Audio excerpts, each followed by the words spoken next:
On revient maintenant sur cette tragique histoire et bizarre à certains points de vue. Je vous rappelle que c'est arrivé au Minnesota au cours des dernières heures. C'est la deuxième fois qu'un homme de race noire en 24 heures est abattu par des policiers. La veille, ça avait été en Louisiane. Là, c'était au Minnesota. Et vous voyez l'homme qui a été abattu, sa conjointe dans le véhicule, qui a transmis sur Facebook Live les images tout de suite après la fusillade. Son conjoint agonisait, victime de plusieurs coups de feu.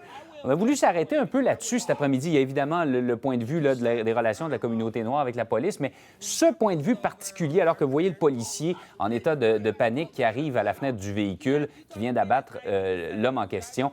Guy Stuma est psychologue. Il est avec nous. Bonjour. Bonjour, monsieur.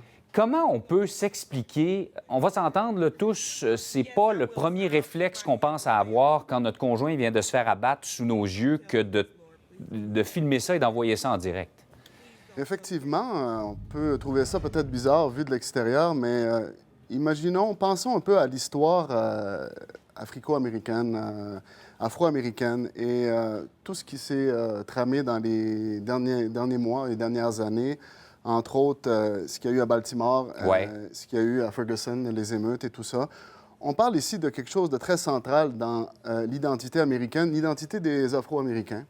Entre autres, pensons à cette histoire de ségrégation qui a duré longtemps entre Caucasiens et Noirs américains.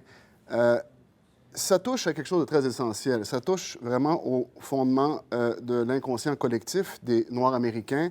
Ça vient réveiller quelque chose de très profond dans la société américaine, quelque chose de douloureux qui est là depuis longtemps.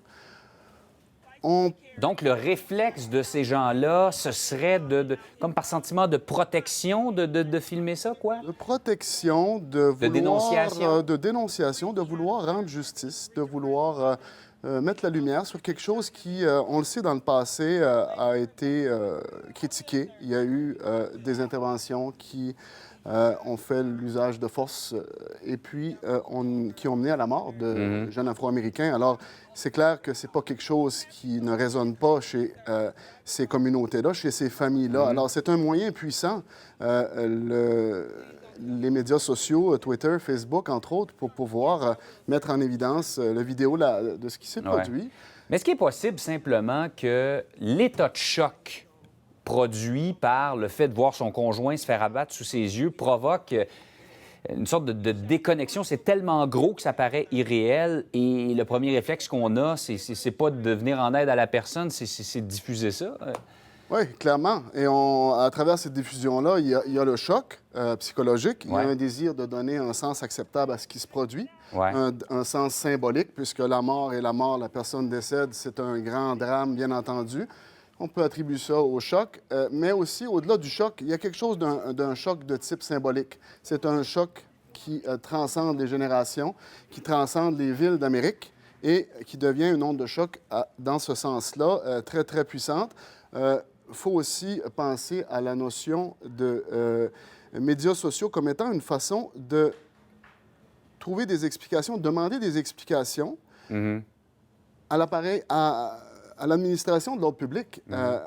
On sait qu'à travers l'appareil de justice américaine, c'est pas évident pour tout le monde de trouver justice. Alors, ça devient une façon très intéressante et une façon presque une forme de réflexe de survie, quoi. Oui, absolument. Et sans oublier qu'on voit de plus en plus ce réflexe-là, non seulement aux États-Unis, mais chez nous, que les interventions policières, on les filme de tous les angles possibles. C'est pour ça qu'on les a maintenant dans les bulletins de nouvelles. M. Thomas, merci beaucoup d'avoir été avec nous. Merci à vous. Portez-vous bien. Au revoir.